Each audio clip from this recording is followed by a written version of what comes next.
Hello and welcome to this one-off bonus episode of Health on the Line. The focus of this episode will be on the Change Academy. You want to know what the Change Academy is? Well, you're going to find out in a minute from two people who've been very involved in it. A faculty member and someone who's been on that programme driving change themselves. But before I can talk to them, it's the AstraZeneca Change Academy, and therefore it's very important just to say some things to be clear about the basis of our conversation. So the intended audience for this conversation are UK healthcare professionals and other relevant decision makers. This podcast has been developed in collaboration with AstraZeneca, with Dr. Richard Jones and Dr. Llinos Jones are contracted by AstraZeneca as guest speakers in this episode. And finally, the Change Academy is a non-promotional service initiated and funded by AstraZeneca and offered to the NHS as donated goods and services. So, like a lot of people, Richard, in the health service, distinguished people like yourself, I could spend 20 minutes reading your CV, your achievements, but introduce yourself in the way that you'd like to introduce yourself. Thanks very much, Matthew. In this area, I'm a consultant cardiologist in a very busy district general on the south coast of England, in Portsmouth. I'm associate medical director in the hospital. But in this sphere, really, I'm interested in change and have been for many years. So my observation over my career has been that many clinicians and their colleagues see their role as treating the patient in front of them to the very best of their ability. Quite right. Many also understand the importance of trying to improve the overall system within which the care is delivered. But none of us really receive any training in change management as our medical careers progress. So that's really the angle I came from. I was lucky enough to do a master's with the Royal College of Physicians and Birkbeck College on medical leadership. And during that, one of the things we majored on was change. And it really opened my eyes as to how complex change is and how difficult it is to achieve successful change, but how that there are ways and tips of how to improve your chances of making a successful change. And that's the sort of journey I've been on, really.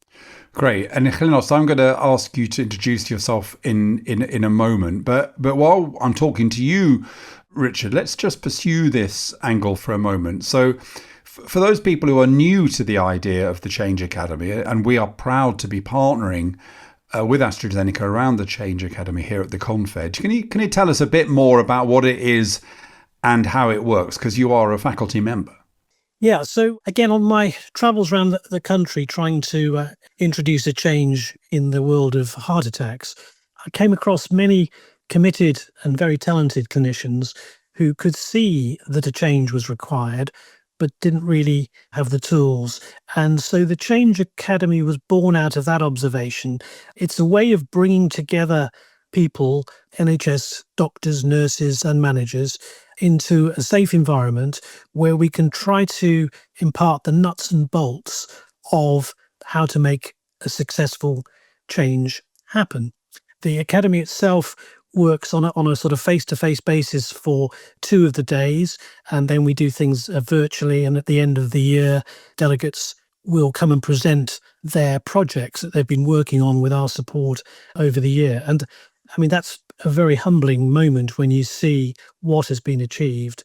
And again, this, I suppose, speaks to the idea that really the NHS needs thousands and thousands of change makers. We can't change everything in a top-down way, especially when resources are so scarce. So the Change Academy is about taking working frontline clinical folk and managers and trying to give them those skills so that we can make 1,000 flowers bloom.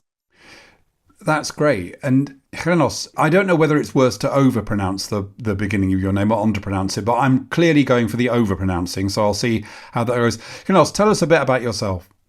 Well, that was perfect, actually. Thank you for that last one. I'm Llinos Jones, and I'm a respiratory consultant working at Mid Yorkshire with a special interest in asthma, or difficult asthma in particular. And very, very pleased to be able to come and speak to you all today about the Change Academy. I was a delegate on one of the first cohorts of the Change Academy. And tell me both, I'll start with you, Llinos, and then go to Richard. What do you think? I should tell you a bit about myself in this regard, which is that I am not an expert on the health service. I've only been working in the sector for 4 and a bit years, and I regularly find myself in rooms with people who've had 25, 30 years of experience. But I do think I know quite a lot about change. Really, that's been a consistent theme in the various jobs I've done in politics and think tanks and campaigning and various things. And I have to say, I think very often the model of change, particularly the model of change from the centre of the health service, NHS England, the department, now one organisation, it often feels to me to be pretty, well, not very sophisticated. I'd put it that way. So, Richard, starting with you, what do you think is the kind of biggest mistake that we tend to make when we think about change in the health service? I think the biggest mistake is not starting with a clear plan, which is evidence-based. So in medicine, we love our evidence base, especially in cardiology. But when it comes to something like change, we're perhaps not aware that there is a very sound evidence base. Or I particularly favour the Cotter approach. And I think failure to follow a model like Cotter, which we could talk about in a bit more detail, it's very simple. Failure to follow that sort of roadmap increases your chances of failure. And I think the second thing is probably that those working at the coalface often recognise that there is a need for change, but they don't have the tools or the support to make that change happen. And you can go away for a day and think about the change that's required, but as soon as these people go back to the coalface, you're swamped by the clinical work, and all the good feelings about change tend to get overtaken by clinical needs. And the NHS does not have that huge body of change agents who are there to support clinicians. We need the people at the front line to be the change agents. And Llinos, when you heard about the Change Academy, what was it that attracted you to participating in the programme? Well, I was a recipient of a very nice grant, and it was to benefit patients who wouldn't necessarily always have agency or have their own voice. And so I felt a huge amount of responsibility to really do justice to the project that I started and undertaken. And the thing about the Change Academy was that it provided me not only with a background in change and doing it, as Richard was saying, with an evidence base, and being tutored by fantastic faculty, and I have to say they were absolutely superb. But also the thing about the Change Academy was that it allowed me to join a very, very inclusive community of practice, and that wasn't something I had. I didn't have this huge amount of peer support at the trust, but I had this national level community of practice and a real safe space to be able to share problems and share knowledge. And that was really unique, something I wouldn't have had otherwise throughout the course of my project, to be honest. So tell us more about the project. So, as you've probably guessed from my name, I'm not a native English speaker. I'm a very proud Welsh lady. And when I set up a branch of the difficult asthma service in the area that I serve, I knew I was doing so to serve a community that didn't necessarily have English as a first language. Also, literacy levels in England, functional illiteracy is not uncommon. 1 in 6 of our patients are functionally illiterate. In Scotland, that's up to 1 in 4. So, as I said, I manage asthma patients, and that's a lifelong condition where you're asked to do a lot of self-management. The patients I was serving wouldn't necessarily be able to access a lot of the tools available for self-management. And seeing this sort of inequity, it didn't sit very well with me. I didn't want to be complicit with that. So I got a grant through the Pathway Transformation Fund to develop a suite of multilingual resources that weren't written. I decided to do them with videos and QR codes. And so that was part of the project. And the other thing I did was I developed training for community champions. So we worked with local communities throughout the project. It was very much everything we did was co-designed with our local community. And what we developed was hopefully sort of very accessible, very relevant, but also very culturally competent, because we involved our patients right from the start. And with the community side, it was about sort of spreading the messages at grassroots level. And the results from that was very humbling. And we also developed some prototypes for graphic medicine information as well, so sort of transcending language altogether. So there are three parts to it really, and yeah, it's gone on to do very well. It was in a very, very interesting and very, very rewarding experience in my career to do this project. And anyone who's ever been on a kind of change journey knows that that journey, it's like walking through hilly countryside. Sometimes it feels you're walking downhill with the sun at your back and it's great, and other times it feels like you're walking uphill into a gale. What were the biggest challenges that you found on the journey? Gosh, I mean, there were quite a lot, really. I mean, I was very, very lucky to be supported by the Health Innovation Network. I was very lucky to be supported by academic colleagues at the University of Huddersfield, and also fantastically supported by the community I was serving. But I think one of the biggest challenges with any project like this is, as I mentioned, I'm a respiratory consultant, so we were just recovering from the pandemic and being asked to build back better. So time and resource was a real challenge. And I think at different points in the project, we faced different challenges. The nice thing was, with the ChangeACADEMY, I genuinely had colleagues who could unblock me at different points along that journey. And I think that was really unique and very, very, very powerful. At any point, if there was something I wasn't sure of or wasn't sure how to progress with, I always had somebody to draw on from a perspective of their own experience, and a really approachable faculty as well. Well, that takes me to Richard, our faculty member. What do you think it is about the ChangeACADEMY that means that it stands out from other support offers that might be available in the NHS? I think the timing is very practical, in that busy people can't necessarily take time out to do complicated leadership development and change programs. But this level of commitment is not high and relatively easy to build into your clinical work. And I think the second thing is this ability to build on the change model I mentioned with Cotter as time goes by, and it really gives people that roadmap. It's also very difficult to come across funds these days in the NHS, won't be any secret to anybody. So this is really a very welcome partnership with pharmaceutical industry. We signed a concord out, I think, the NHS some time ago with the pharmaceutical industry, who are keen to have a better relationship with their biggest customer. And this is an attempt to do something very practical, not related to any particular medication, but something that's very practical use to clinicians. Yes, well, I'm going to come back to the context in a moment, but Llinos, tell us a bit about the outcome of your project. Sure. Well, just after the last Learning Cafe, which is something we did throughout the course of the ChangeACADEMY, we launched our QR poster with a suite of videos about self-management of asthma. And it spread very, very quickly. We were absolutely blown away. So the poster itself initially had 10 different languages. With a bit of funds we grew that to 15 languages, including British Sign Language. And it spread very quickly across channels and across actually continents. So the first initial drop, we had 65,000 views, and then it was reposted, and we tracked it as far away as it was put up in clinics as far away as New Zealand. We had thousands of people view the videos in different languages, which was really humbling. We had great support from national bodies in terms of spreading and scaling this. And yeah, we had a remarkable response to the actual video launch. And then the community champions, I mean, I've just trained the third cohort. So that's actually been sustained very organically. And actually, do you know, the thing about the community champions, like I said, we were tight on aims, but very loose on method. So what we learned a lot from the community as well. But actually, we saw a lot of very humbling results from training the community champions. And actually, some of the community champions used this as a stepping stone to gaining employment. So that was really, really lovely. So a lot of the outcomes from that were things that we hadn't predicted and have most definitely been sustained. So yeah, that's the main things I wanted to mention.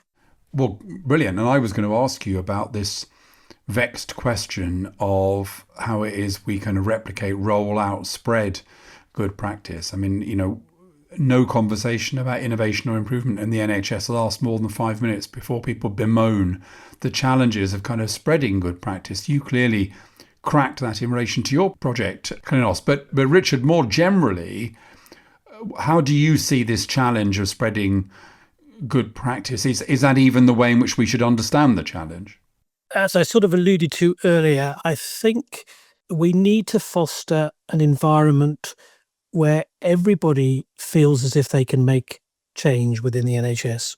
The best example I could give of that was the Virginia Mason Hospital that you'll have no doubt heard of in Seattle. Virginia Mason, going back probably about 20 years ago now, was about to fail as an organisation, and they adopted a model of improvement based on the Toyota Lean model. And they are now consistently the top most productive and safest hospital in the United States. And one of the features, or the biggest feature of that hospital, when we were lucky enough to go and have a look, was that everybody has to have a change project. All employees, no matter what they do. What an amazing thing to see. And if you can make everybody feel as if they could improve things within an organisation such as the NHS, that's got to be the way forward. We can't do this in a top-down way. Sure, we can have direction and targets and aims and so forth, but we really need people who work within the service to be change makers. And anybody who touches the NHS or works within it will be aware of waste. If you have a waste conversation with anybody, they'll identify within moments areas where things could be done better, more productively, and save money. So having the initial conversation about where's the waste, and then knowing how to go about cutting the waste and improving things, I think should be kind of the way we all do business all of the time. Sadly, far too often there's a bit of a disconnect between those who can see the opportunity for saving money and those perhaps just too diverted by trying to keep the business running. So, Klaus, when you think about your colleagues, the people you've worked with in your career, you must be aware, I guess, of the fact that for many of them, embarking on a process of change feels daunting. It might feel intractable. What do you think we need to do to spread that sense of agency and possibility that Richard's just spoken about? Well, I think I felt quite overwhelmed, to be honest with you, starting off, with very little experience of doing something like this. I think as time's gone on, things change, organisations change, structures change. And what's been really lovely is it wasn't there when I started the project, but we've got real links with the local university. A director of innovation's been appointed at the trust.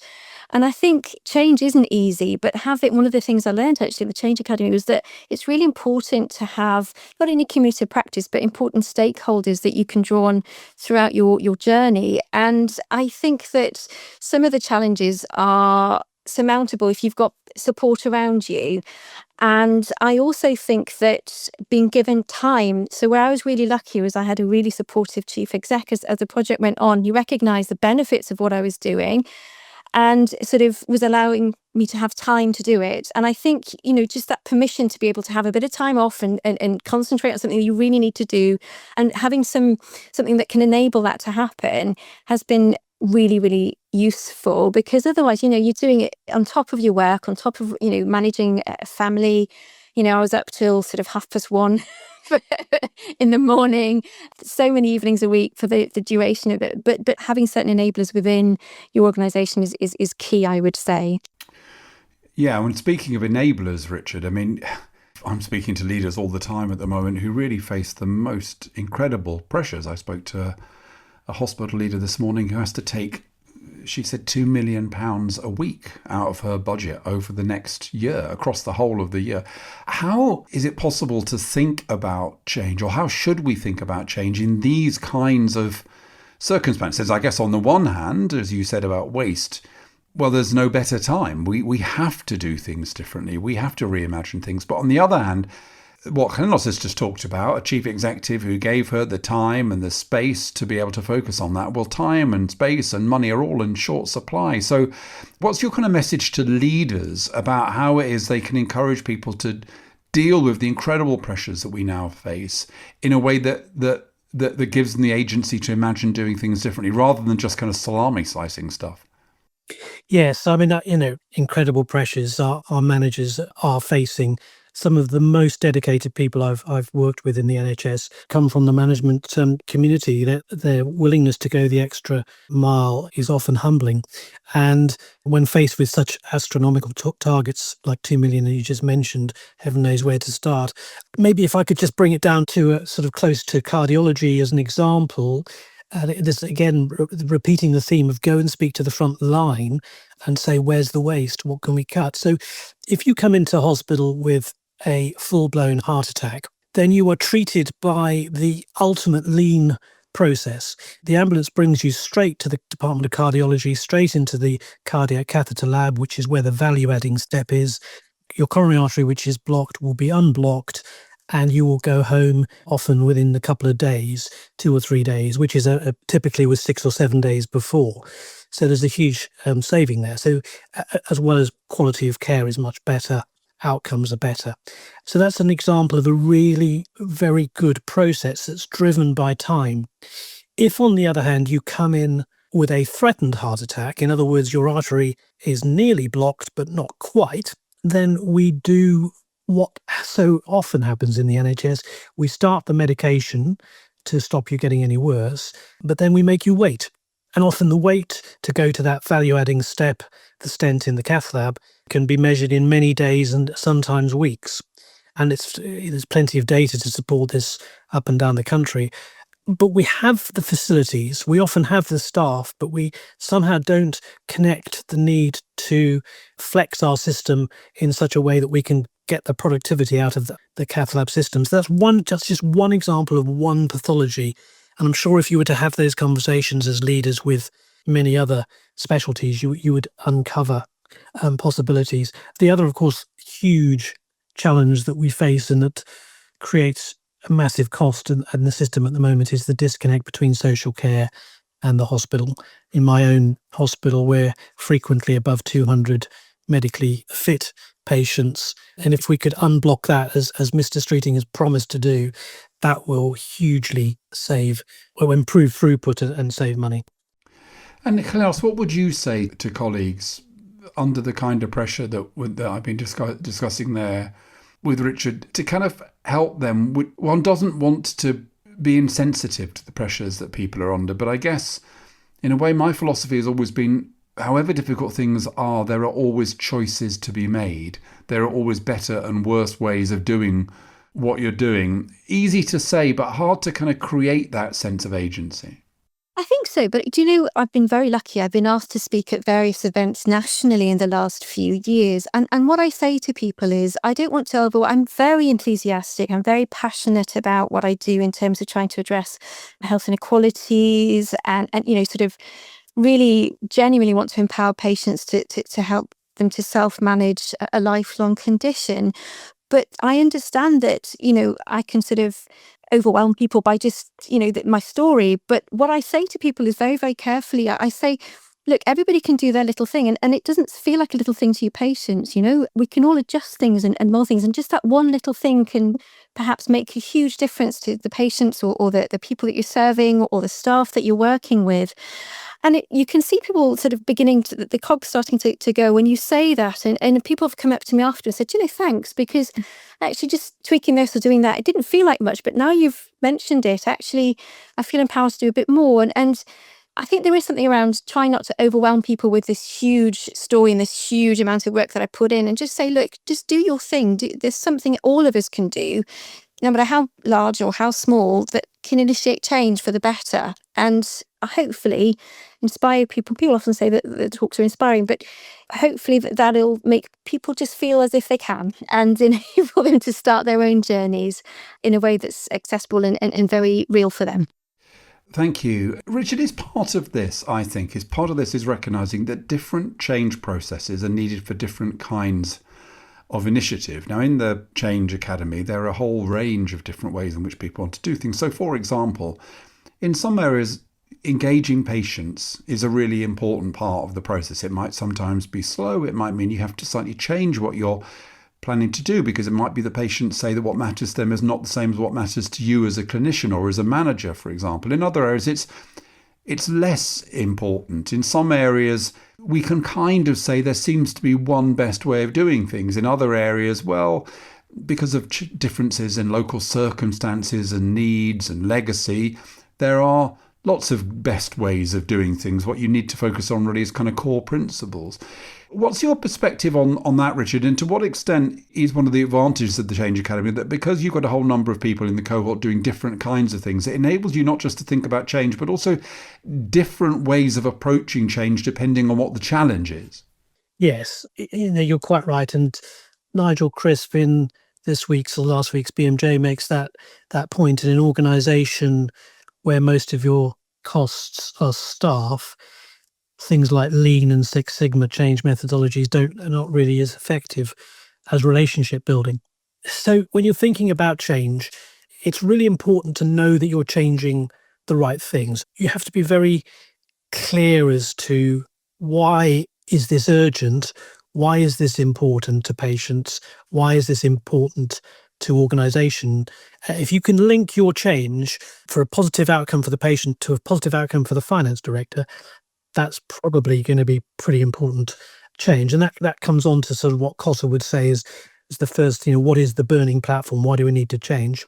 Well, at the moment, one of the big overriding burning platforms is of course, the money and the huge waiting lists. Although things are, I think, going in the right direction, certainly in my organisation, some really promising improvements.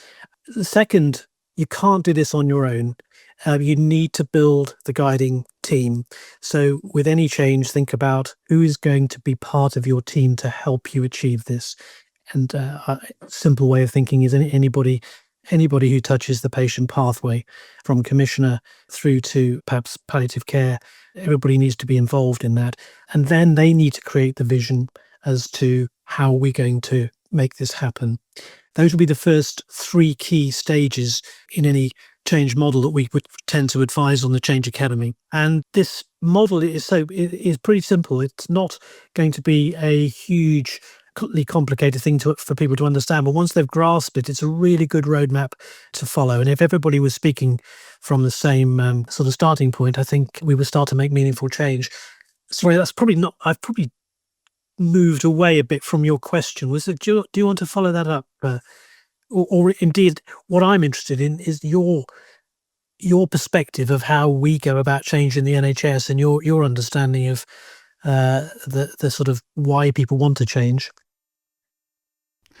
Well, I think that there's a number of things you have to recognise at once. One is that every change will be slightly different in terms of what it is you're trying to achieve, what the barriers are to that. And so you need to have a toolkit of different ways of thinking about and approaching change. And I think we get hung up quite a lot because we view everything as a one best way kind of problem when some things are and some things aren't. We kind of say, no, it's very important to spend a lot of time engaging people. Well, generally it is, but sometimes it's not. Sometimes something's, technological innovation, which is just a bit of a no-brainer, and you just need to get on and do it. And in a way, the only way you'll ever convince people it's the right thing to do is to do it. And then after a few weeks, they'll go, oh my goodness, that was absolutely the right thing to do. So I think you need to have a set of rules. Actually, it's funny, I was watching a video about chess the other day, and it had 35 rules to improve your chess. And the 35th rule was only apply these rules if they make sense. I think that's absolutely right. And so I'll give you an example. There was a mayor in Europe who wanted to introduce a congestion charge. And what they decided to do, because they knew they wouldn't win a referendum on it, was they said, I'm going to introduce the congestion charge because I'm right and you're all wrong. But in 5 years, we'll have a referendum and you can reverse it if you want to. And of course, in 5 years, nobody wanted to reverse it. Now, in some ways, that goes against all sorts of kind of principles. But in that case, it worked. So, I want to be eclectic about it. That's the first thing I want to say. I want to say there are a set of rules, but apply them thoughtfully. I think the second thing I want to say is that when it comes to change involving people, start from people's core motivations. And we know from psychology that people have three core motivations. They're motivated by authority, so we kind of do what we're told, and that's fine. Motivated by kind of values and belonging. We do what we think is right, what is right in terms of our values, the team of people around us, the people we serve.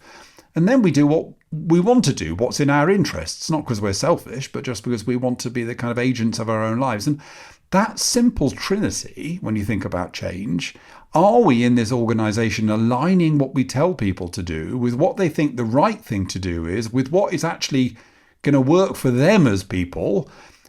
We often don't ask that really, really basic question. And so often, for example, you go into organisations and what people are being told to do doesn't really align with their values. And then that causes all sorts of problems. Or what people are being told to do doesn't really fit the day-to-day choices that they have to make in their jobs.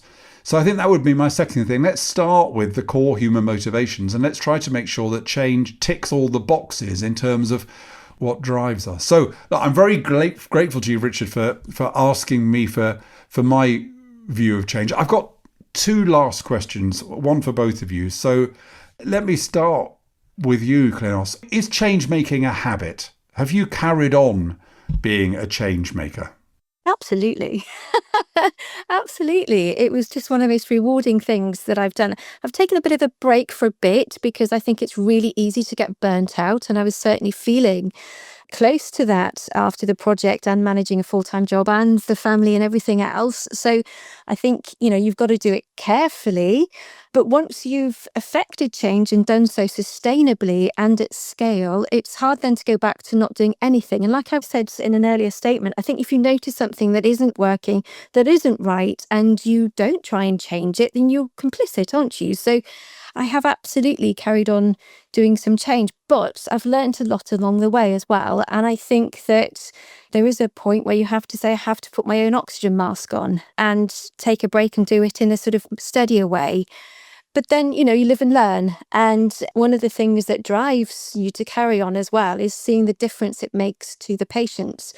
And that's really been wonderful for me. I can have conversations now in my clinic. I don't feel as if I'm giving a lack of equity of care. There's less injustice in or distributive injustice in my clinic, I hope now, because I can give people the information that I want them to have in a format and a language that's accessible to them. So I absolutely want to continue and I absolutely want to maintain that sense of usefulness and reward. But I've learned along the way that I have to do that steadily. Otherwise I'll go under. So yeah, I've learned a lot and will continue to carry on in my journey and change for sure. Richard Llinos, this has been an inspiring conversation, but it's really important that people have listened to this and they've had their appetites whetted to be change makers, that they know how they can get involved. So Richard, where can NHS healthcare professionals, other decision makers that represent NHS healthcare organisations, where can they find out more information about the programme, including applying to go on the journey that Llinos has so eloquently described? Yes, well, everybody is welcome. Anybody who wants to change things for the better for patients is welcome. Another reason the Academy is different is that it's taught by frontline clinicians, managers, nurses, as well as people from the Health Innovation Network and academics. So these are people who are used to working at the front line, used to problem solving, really can understand the obstacles and the challenges that delegates face. I think that the delegates find that a really energizing and inspiring group of people to work with. Email pathwaysuk@AstraZeneca.com, pathwaysuk@AstraZeneca.com, and someone will be willing to respond to you. That's great. And we'll do this podcast again next year and the year after that, and maybe we'll find someone who says, oh, well, the inspiration was listening to Health on the Line. You never know. Richard Llinos, thank you so much for joining me. Thank you. Thank you very much. Health on the Line is brought to you by the NHS Confederation and is available on Apple Podcasts, Spotify, YouTube, and many other outlets. For more information and insight into the issues covered in this podcast, visit nhsconfed.org.